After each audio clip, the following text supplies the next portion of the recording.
Ladies and gentlemen, the NFL and the NFL draft. And here he is, Rob Staton, joins us from SeahawksDraftBlog.com. It's all brought to you by Superior Linen Service, family owned and operated since 1926. Committed to delivering the highest quality products and services to the greater Puget Sound area. Get your free quote today at suplinen.com or call 253-383-2636. Rob joins us right now, SeahawksDraftBlog.com, YouTube channel, Rob Staton Football. Follow him on X at Rob Staton. Hello, sir. How are you? Hi, Puck. Yeah, not too bad. Looking forward to the draft. 2 weeks away now, so get in there. And real quickly, Sweden, thumbs up, thumbs down? There's not a great deal to do, but the weather was great. And I think if you're going for a long weekend, which is obviously easy for me in the UK because it's about an hour and a half on a plane. It's not so much. You wouldn't go for a weekend if you live in the States, but I think it's probably a 2 or 3 day thing. 2 weeks out. How do you feel? How you feel about the draft as we're 2 weeks away from it getting going? Pretty much the same as I felt for a few weeks now. I think it is a draft that lacks, those sort of top end elite players, but there is some depth. There are some opportunities for the Seahawks. I think it is a good draft to have 5 picks in the top 100. I, increasingly think they will review their options to trade up in round 2.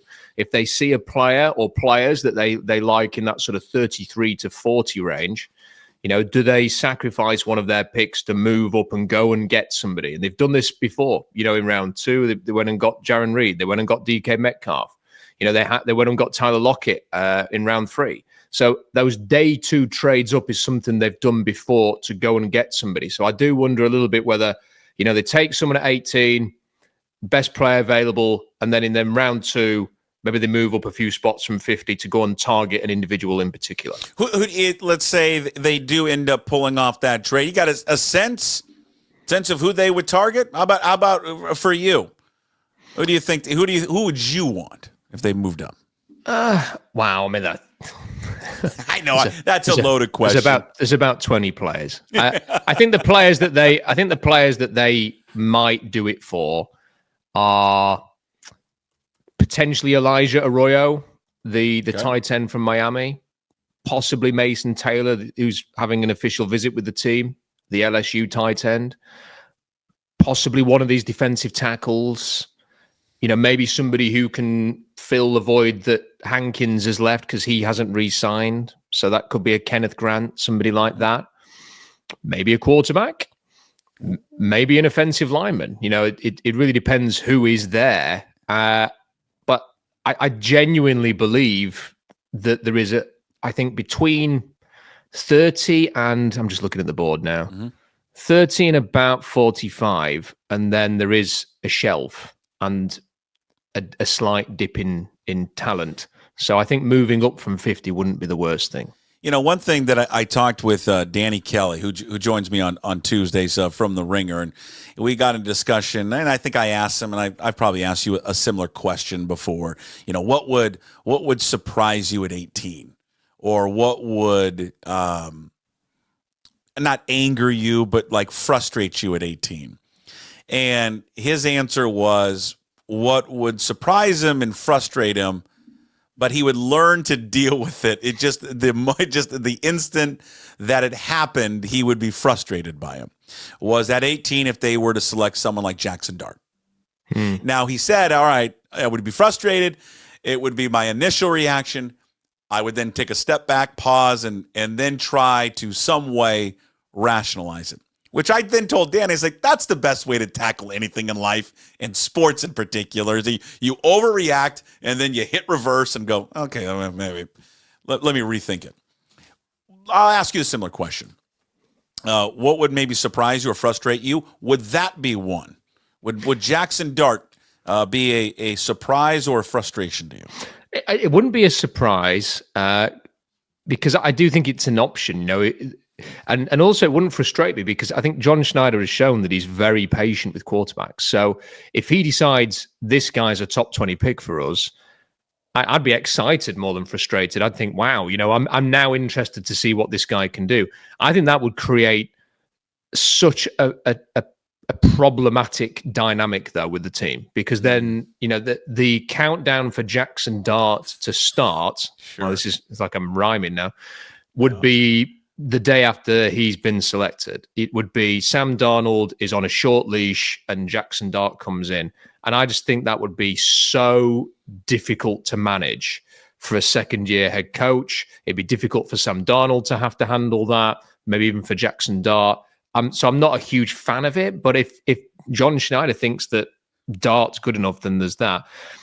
For me, there's not really any scenario. Now, having gone through all of the different sort of propositions and kind of gone back and forth on things, I think the only thing that would frustrate me would be a player that I don't like. So I'm now looking down the list. I want your list. Can you just email me the players you don't like? I want that. I just before you find that, I has a great point you made up about Jackson Dart.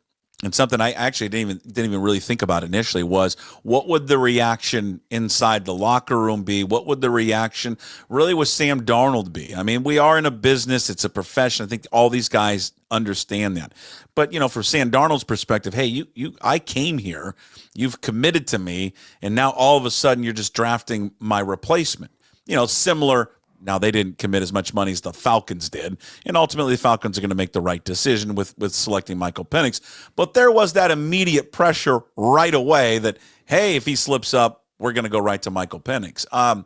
But I did say to Dan, I said, the one thing where I guess that you can look at, tilt your head, and the positive would be, okay, Sam Darnold works out. Doesn't mean that you have to cut bait with him right away. Sam Darnold could be there for 2 years, 3 years. And Jackson Dart sits behind him and learns, and you've drafted a guy, if he is the guy, and let's say he pans out, and we all would agree with this, if he pans out to be a 10-year starter in the league, you just drafted your future quarterback. So I think we'd all sign up for that. But I think the point you bring up is certainly valid and makes a ton of sense. Yeah, and I think you could definitely sort of work it around as long as you came out, immediately after the pick was made and explained that this is not with any idea of him playing early, that this is to give him the Jordan Love treatment, maybe to say that he's going to sit for a while and learn, and you're going to prepare him to start in the future, that you have no intention of playing him quickly. I think you can manage that situation a little bit better. I think the problem is when you sort of give any kind of hint that this guy could win the job immediately, and that's when it could get a little bit difficult. So the players that I'd frustrate me. I'm not a big fan of Tetairoa McMillan. I'm just. Oh, you're not? No, not okay. really. Why me, so? Not for me. I just think that his sort of calling card, which is the high pointing and the getting his body into awkward positions. Yeah, that's all well and good, but I don't see a physical skill set that actually intrigues me enough to think I want to take this guy in the first round. I think he slouches through a lot of his routes. There were a number of games where he just didn't do anything. Where he just looked like he couldn't be arsed. The video of him sort of just very surly saying he doesn't watch tape was kind of a bit off-putting for me. I just think there are better receivers available, and I'm not a huge fan of them going receiver in round one. I think they might do, but I don't want to go with McMillan. I'd much rather go with some of the others if they're going to go down that road. And then, I don't like Mike Green. He can take a running jump for me. Remind me who Mike Green is. He's the edge rusher in Marshall. I mean, his tape's fair enough, but he's short. He's small. He's got short arms. He's got a couple of problematic sexual assault allegations hanging over his head. Some of us that are short with short arms have made it in life. Okay, not necessarily rushing the passer though. Well, no. Could you get me a sack? No, I can't get you a sack. All right, so Mike Green, no. McMillan, no. The other thing with Mike Green is he just bailed on the Senior Bowl. He just basically took off and left and didn't even tell Jim Nagy. So I don't like that. I'm with you on that one. That's the guy. I remember him. Yeah, that just screams a lot of character issues to me. Who else is on the no Rob list? Okay, I'm not a massive fan of taking Shamar Stewart just because of the lack of production. I wouldn't be excited by Nick Emanwari at all, really. Okay. I really don't want them to do something like take Aaron Ursary, but I don't see them doing that because they're very much a zone blocking team. So I don't think they would take him early and surprise everybody. I'm not against them taking Kenneth Grant in the right place, but I wouldn't want them to take him at 18. So as you can see, I've got a few players that I'm not crazy about, but I don't really like to think of the things that are going to frustrate me. I'd rather just let that happen and then be frustrated. It's fair, right? We want to go in with a positive outlook, and we can deal with the negativity later. The probability, it's a high probability, right? We've talked a lot about Gray Zabel, and again, it's, over and over again. And I joked with Danny, and I'll joke here with you too. And we've talked so much about him. That's just something tells me he's not going to be there, nor they're going to take him. But let me just ask you, though. Do you think he will be there at 18? Or is there a chance that someone scoops him up before that? I think it's probably a 50-50 because you look at the teams in front of Seattle. Miami definitely need offensive line. The problem with the Dolphins is it's a really weird situation where they need O-line, tackle and guard. They need a defensive tackle, and they need safety and cornerback really badly. So they've got four massive needs. Like, we think Seattle's got problems. Like, the Dolphins have got the same O-line problem, but then about four other positions as well. But it wouldn't be a total stunner if you went 13. The Colts have lost their center and their right guard. And the one thing that the Colts have done over the years is draft very explosive testers on their offensive line, and Gray Zabel was one of the more explosive testers. So again, they could be an option. Arizona feels like a very strong possibility. The Bengals are a possibility. So any of those teams could do it. I spoke to somebody who, I can't share his name, but if I was able to, you would understand, you would appreciate his opinion. I think you would respect his opinion. Okay. And he said Gray Zabel would not be a good use of a first round pick. Really? And there are some people who believe that. There are people out there, and I think if you go through the various big boards, I think if you went on Dane Brugler's one that he brought out this week, I think he's about 35th or something like that. Yeah. And there are other people who have him about 40th on their boards. And I think that is probably, I have to say, where most of the league are, that they kind of see him as the 35th to 40th best player in the draft. So you have to then determine whether you want to take that player 20 spots higher than maybe you've got him ranked and graded. So I think it's really in the balance there as to where he goes. If I was going to do a mock draft right now with you, Puck, I'd probably put him at 16 to the Cardinals. Okay. And just take that shot because I think he's good enough to go there. But I have heard those other things that say maybe it's a bit too soon for him. So that's kind of the chatter then. The chatter would be that you're going to overdraft him. I think that people may well overdraft because he tested very well and he is, A+ on the character thing. There's no concerns there. And some teams may well just say, we're going to plug him in at guard or center and just feel really good about it. So, and listen, that's going to be from where Arizona are, including Seattle and Denver and Pittsburgh and all of these teams. This is not going to be a class where they're giddy with excitement at the options available. They're going to take a player that they think we can plug this guy in and start. There's going to be a lot of picks like that in this draft because it's not a glitzy, glamorous draft this year. And I think a number of teams say this, Rob, right? It's always we need to draft the best player available and not overreach for like a position group that we need. I mean, a lot of teams say that all the time. It's kind of the standard talking points, and the Seahawks have said it themselves. Mike McDonald came out. But there is just kind of that yin and yang of it to a degree. It's like, yeah, you want to take the best player available, but sometimes like what's the internal debate between the best player available and the best player that you desperately need at that position? What's the gap? And then how do you justify maybe drafting that player that is the need, but maybe is not as good as the, quote, best player available? Yeah, it was put to us when I had that conversation with the chap who I'm not going to mention, that every single assessment on every player was framed in this whether or not they were a starter. So what do you think of this player? Yeah, he's a starter. What do you think of that player? He's not a starter. He's a 2-down player. He can rotate. So I wouldn't take him until round 4. It was all framed that way. And that is how the league essentially grades, I think. And then there does have to be a degree of, we are grading for our team. And you'll hear John Schneider say that all of the time. Yeah. So if they have a player who is a 6.35 and a player who is a 6'3", but one is a left tackle and you already have a left tackle, and one is a defensive tackle and you don't have one of those, you're going to take the defensive tackle. So you grade accordingly to your team. Mm-hmm. But what you can't do is get into the trap which they had in 2019, which was Brian Burns would be great. Oh, he's gone at 16 to the Panthers. Rashawn Gary would be great. Oh, he's gone way earlier than everybody expected to the Packers because people thought he was going to last into range. What are we going to do? Because we've traded Frank Clark. We haven't got any pass rushers. If we don't take one here, we're going to miss out. Well, we'll take LJ Collier. And that's where you get into trouble. And I think because you have so many picks, and Mike Mayock made this point a few days ago, because the interior offensive line options are pretty good in day two, you may just decide, well, we can just take the best player at 18, and then at 50 and 52, or at 82, or you might take 1 second and 1/3 to address that interior offensive line.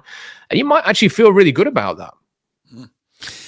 Because you and I both love these mock drafts, and I love reading all of them, and I don't even care if they're, most of them aren't right, but that's not the point. The point is I just like reading them. They're fun. It's a bit of fun. I just like people they're throwing out their ideas, and it's cool, and it's whatever, and then it's fun to agree to disagree on them.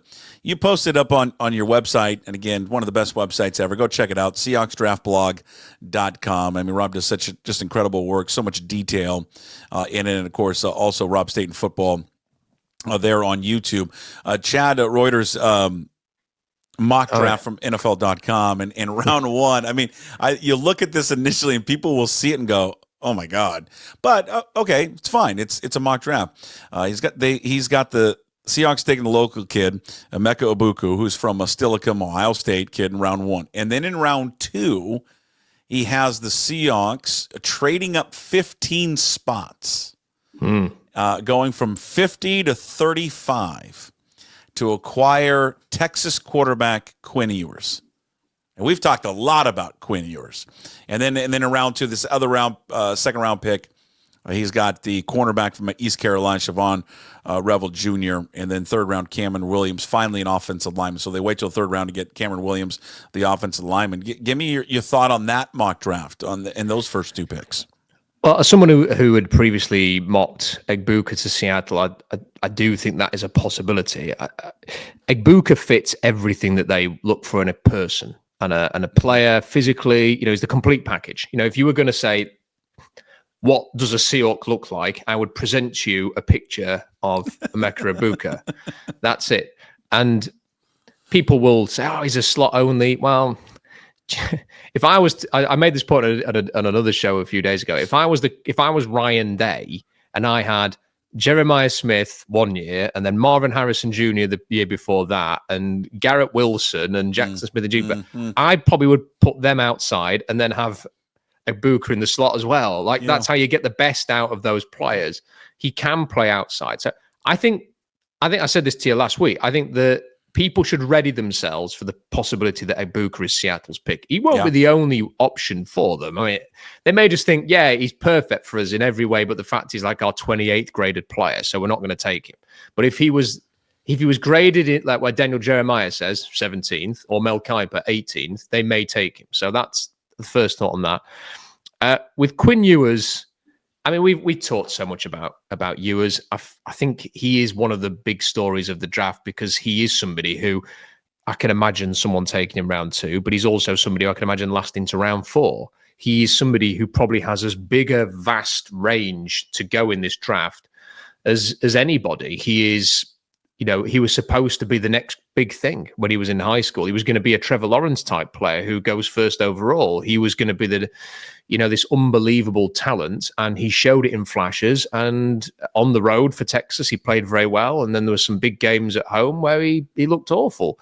And what is his future look like? And he is a big thing. But I do think there is a chance, as I said earlier, that the Seahawks are going to trade up for somebody. It's just a question of who, and it could be a quarterback. It doesn't have to be Ewers. I don't know if anybody watched Will Howard on on Gruden's quarterback camp this week. It's mind blowing it's one of the most impressive things I've ever seen from a quarterback, what he did there. Because John Gruden is a very stressful person to be around. When you are sat there and he's barking at you, right? And if it's a cover 2, so I want you to audible to this, and then now it's a cover 3. Now I want you audible to this play. Now give me a call. Now get up there and do this. And now I need to show me what you do in this situation. You're like, oh my word, John, will you just calm down? Like you've had too much coffee. Sit down. But Will Howard's there, and he handled it like a 20-year veteran. Like it was ridiculous. And again, somebody told me last week he's going to go in the second round. Someone might even move into the late first for him because he is freaking so pro-ready. It's unbelievable. Yeah. And he could be an option. But then there's all these other players.